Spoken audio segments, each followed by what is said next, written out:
Halo semuanya. Jadi di sini kita dari kelompok 7 Rombel 16 Hukum Islam akan melakukan observasi di KUA Kecamatan Ambarawa. Nah, pada observasi kita kali ini kita akan membahas prosedural pernikahan, data pernikahan, struktur organisasi, dan hal-hal lainnya yang soal ruang lingkup yang ada di KUA Kecamatan Ambarawa itu sendiri. So, stay tune semuanya. Stay tune.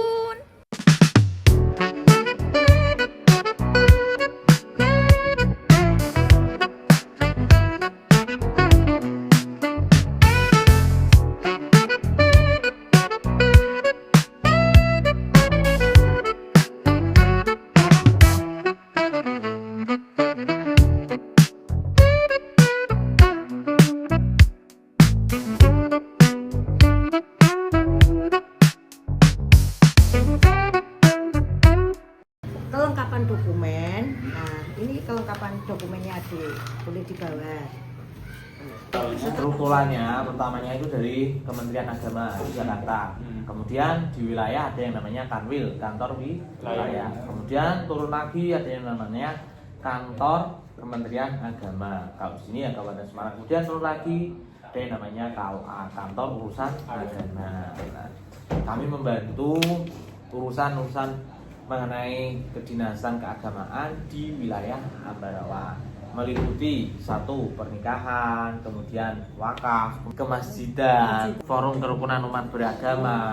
Nah, di kantor sini itu dibagi menjadi 2 struktur ya, Mbak ya.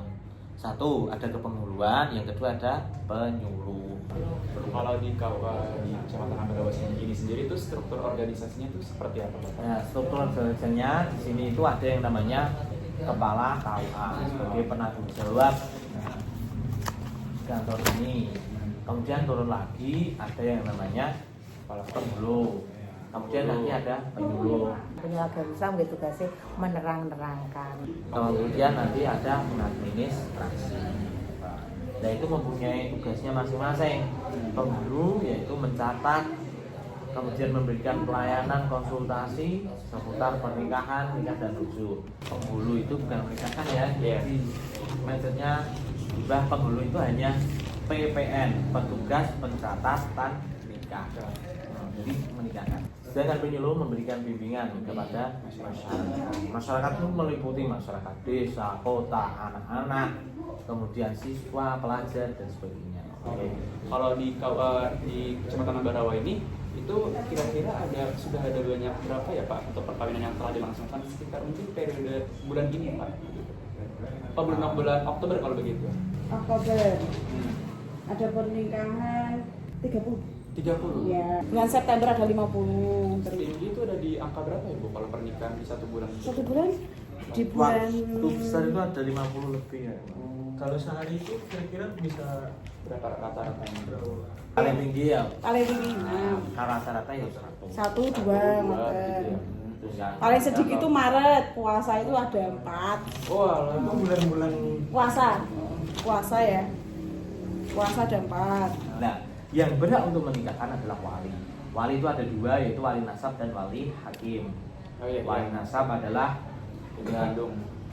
ya wali yang, kalau wali hakim adalah wali yang ditunjuk oleh negara. Kalau wali nasab adalah wali yang berdasarkan hubungan nasab tersebut. Misalnya bapak ketika bapak nggak ada ya kakek, ketika kakek nggak ada ya buyute. Nanti berurutan sampai ke 22 itu ada urutannya. Nah, ketika sampai ke 21 nanti kok tidak diketemukan, baru nanti bisa ke wali hakim. Gitu. Wali hakim berurutannya di yang terakhir 22. Ada beberapa catatan bisa ke wali hakim. Yang pertama, tatkala walinya tidak diketahui, walinya hilang di mana, terus nyari kok wis ra ono terus. Nah, itu bisa nanti ke wali hakim. Kalau pernikahannya Semarang dan Ambarawa, mau menikah di Semarang yang boleh rekomendasi yang mana? Ambarawa. Masing-masing berkasnya sendiri-sendiri dilengkapi, harus lengkap. Nah, tuh. Lalu setelah ini ada prosedur apa lagi, Ibu? Ya, setelah pendaftaran offline, kemudian pendaftaran online. Jadi kalau menikah di kantor KUA Ambarawa tadi, MMT-nya di depan itu tidak ada biaya. Dari Senin sampai Jumat jam kerja tidak ada biaya. Kalau menikah di luar kantor Ambarawa, di luar kantor, pernikahan di rumah, di gedung, di hotel, itu semua di luar kantor, itu ada biaya 600.000 yang disetorkan ke kas negara. Syarat pernikahan itu adalah ada 2 pengantin, ada calon pengantin putra, ada calon pengantin putri. Itu rukun nikah ya. Yang kedua ada bapak wali. Secara gampangnya ayah kandung dari pengantin putri. Jadi bapak wali. Bapak wali itu. Nah, kemudian selanjutnya adalah ada 2 saksi, laki-laki muslim dan dewasa. Ada saksi 2. 2. Secara umum ada wali, kemudian ada bapak penghulu. Bapak penghulu itu bisa bapak penghulu saja atau bapak penghulu sekaligus bapak kepala KUA, kepala kantor. Di sini ada bapak penghulu dan bapak kepala KUA. Dalam agama Islam itu, hukum di negara Indonesia itu menganut hukum positif Indonesia. Tetapi kalau pernikahan dalam agama Islam itu tetap mengacu namanya fikih atau ketentuan ibadah. Nah, itu namanya rukun nikah. Arkanun nikah. Wali nasab itu ayah kandung dan anak ini adalah anak di dalam perkawinan sah Bapak Ibu. Dan anak ini ada di dalam perkawinan. Sekali perkawinan maksudnya gini. Setelah tanggal pernikahannya 1 Januari. Tapi kok anak ini aktenya Maret. Tapi kalau tadi pernikahannya tanggal 1 Januari. Anak ini lahirnya 3 Maret kan aktenya 3 Maret. Akta orang tuanya Januari. Berarti 3 bulan. Meskipun ini adalah anak kandung dari bapak ini, tapi bapak ini tertolak menjadi wali nasab. Kalau saksi itu dari pihak keluarga, Ya, cowok-cewek terserah. cowok saat bebas pokoknya. Cewek semua dari pihak cewek semua boleh, satu-satu boleh. Terus Menteri Agama boleh, Presiden boleh. Lihat tuh kalau artis itu, saksinya Raffi Ahmad boleh. Yang penting 2 laki-laki dewasa dan Islam. Kemudian Mbak Ina Wiriyanti ini adalah atas nama binti Jumain.